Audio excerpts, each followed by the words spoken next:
5 minutos de nuestra historia con el maestro Rubén Ruiz Guerra.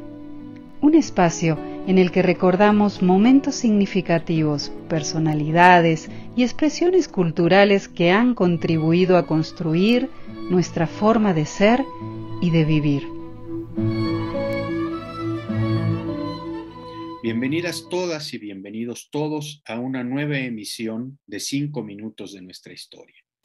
Este es una coproducción de la UNAM Chicago y del Centro de Investigaciones sobre América Latina y el Caribe de la Universidad Nacional Autónoma de México.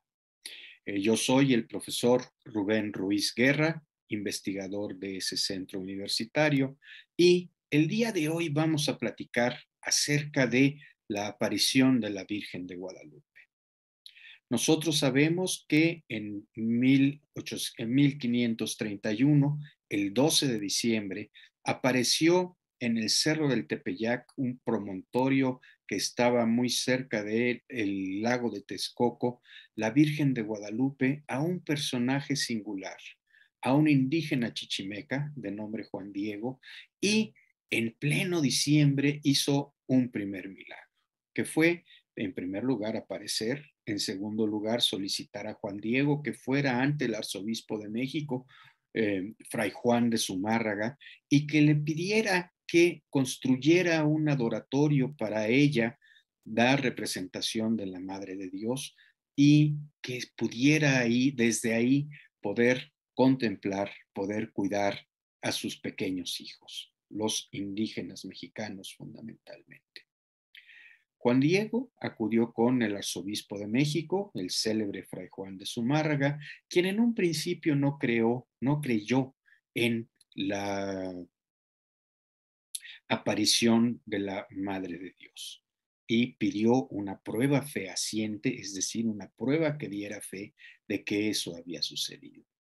De hecho, la Virgen se le apareció en otras 3 ocasiones a Juan Diego, en la última de las cuales le pidió que recogiera unas rosas que estaban floreciendo ahí en el mismo Cerro del Tepeyac. Imaginemos en diciembre, aunque en el Valle de México no es particularmente frío, tampoco es un tiempo para que se florezcan las rosas. Entonces él llevó unas rosas y las desplegó ante Fray Juan de Zumárraga y algunos de sus asistentes.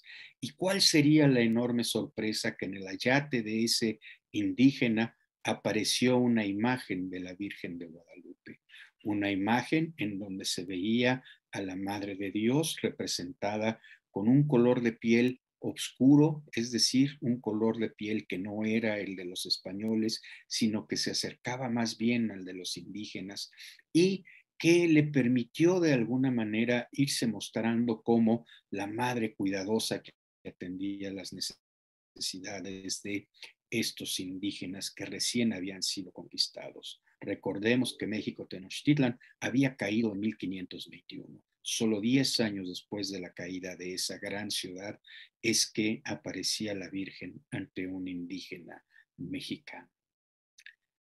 Ha sido un motivo de enorme controversia esta aparición. Desde el siglo XVI que esto sucedió, hubo distintas visiones, hubo visiones encontradas acerca de la aparición, de las características de la Virgen, de cuáles eran los orígenes de esta.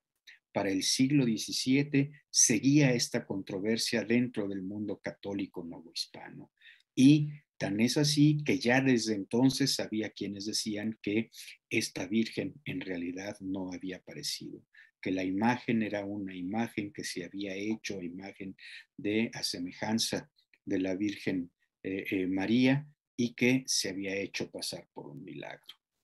Sin embargo, a pesar de las largas controversias, de las enormes controversias que ha habido, siglo todavía XVI, XVII, en el XVIII nuevamente, y a lo largo del siglo XIX, distintas controversias sustentadas en documentos históricos, que si apareció, que si no apareció, que si es simbólica, que si no es simbólica. El hecho es que ha logrado ocupar un lugar fundamental, un lugar central en la práctica de fe, en las creencias, en las esperanzas de muchas y muchos mexicanos, y no solo mexicanos, sino de toda América Latina. No en balde ya es conocida como la emperatriz de América, y también ha servido como un instrumento que ha acompañado a los migrantes mexicanos que han ido hacia el norte a buscar una nueva vida.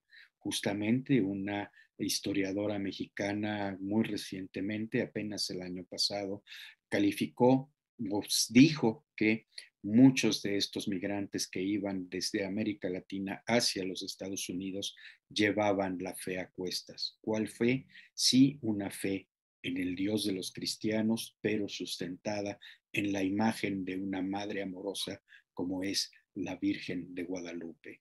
Una virgen que ha, dicen muchos, hecho muchos milagros, y una virgen que también, dicen muchos, ha dado identidad a las poblaciones a las que he hecho referencia. Todavía no hace mucho tiempo, el actual Papa Católico, el Papa Francisco, señaló que había quienes, aún sin ser católicos, eran guadalupanos. El hecho que persiste es este: es una advocación de la Virgen María, la Madre de Jesucristo, y es alguien que de alguna manera es considerada por muchas y por muchos su madre protectora. Hasta aquí con estos 5 minutos de nuestra historia. Soy el profesor Rubén Ruiz Guerra de la Universidad Nacional Autónoma de México y nos vemos en la próxima.